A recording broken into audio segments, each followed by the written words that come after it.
All right, let's dive right in. Today, we're going to pull back the curtain on a really common and kind of sneaky type of financial trickery.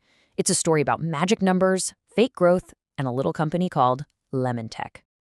So let me ask you this. How could a company literally double its revenue, like overnight, without getting a single new customer? I mean, it sounds impossible, right? But that's the exact puzzle we're going to solve together. So keep that question in your head as we go. So, our story kicks off with a problem, and you guessed it, it's a big, sour, lemon sized problem. Okay, so say hello to Lenny. He's a smart guy and he owns this company, LemonTech. And what do? They sell software specifically for the lemonade industry. Pretty cool, right? But despite all his hard work, business has been, well, let's just say it's been slow, and he's feeling the squeeze. And when I say slow, I mean really slow. For the entire month, LemonTech has only brought in $100. $100. Now, that is not a number you want to show to investors who are hoping for some exciting, explosive growth. Lenny is definitely starting to worry. And just when things are looking grim, let's call it a creative solution presents itself. A tempting but very flawed shortcut. So his friend, Olive, who runs a company called OrangeSoft, comes to him with this little proposition. It sounds so simple. She says, hey, I'll buy $100 of your software if you buy $100 of my consulting. See what's happening? No new money is actually being made. They're just swapping it. But, and this is the key, it creates the appearance of a sale on the books for both of them.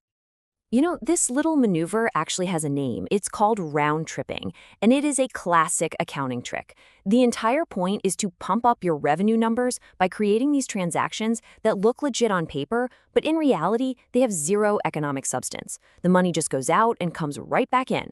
A perfect round trip. And the mechanics of it, honestly, it's almost silly how simple it is. Step 1. LemonTech pays OrangeSoft $100. Step 2, OrangeSoft pays that exact same $100 right back to LemonTech. That's the whole shebang. It's a closed loop. The company's bank account hasn't changed by a single penny. So what happens after this little bit of financial wizardry? Well, on paper, it looks like absolute magic. Pure, unadulterated, and completely fake growth. All of a sudden, if you're looking at LemonTech's financial statements, the company looks like it's on fire.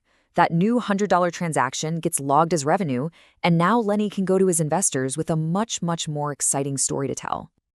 And this is where the whole illusion is laid bare. Check this out. Before the deal, LemonTech had $100 in revenue. After, boom, $200. Profit? It doubled too.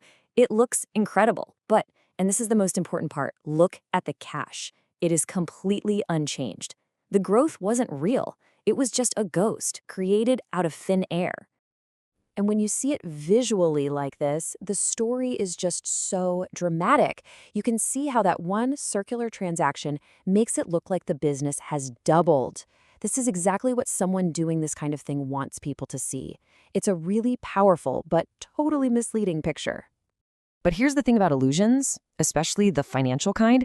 They have a nasty habit of not lasting. Sooner or later, someone starts asking the right questions, and that bubble, it's going to burst.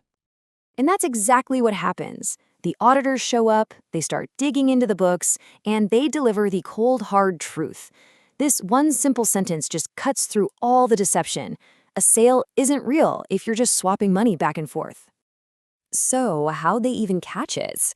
Well, for a trained auditor, it's actually pretty straightforward. They just followed the money.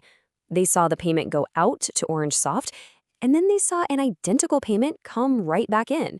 No new customer, no new cash was actually earned, which means no real business actually happened. That spectacular growth Lenny was so proud of was nothing but hot air. So, all of this brings us to the most important part of the whole story, the lesson. What can we all learn from Lenny's big mistake? It really boils down to this simple comparison. Round tripping, that's all about fake sales, swapped money, and just creating an illusion. But real sustainable growth, that's the complete opposite. It comes from getting real customers, generating real cash flow, and building a real lasting business. At the end of the day, there are no shortcuts, are there? The foundation of a truly successful company isn't some clever accounting trick. It's genuine value. It's about doing the hard work to find people who actually need what you're selling and are happy to pay for it. That's how you build a company that lasts. And that's the question I want to leave you with. The next time you see a company reporting these spectacular, almost unbelievable growth numbers, just remember Lenny the Lemon. And take a second to ask yourself, is this growth coming from real customers and real value? Or is it all just money going around in a circle? Knowing the difference is everything.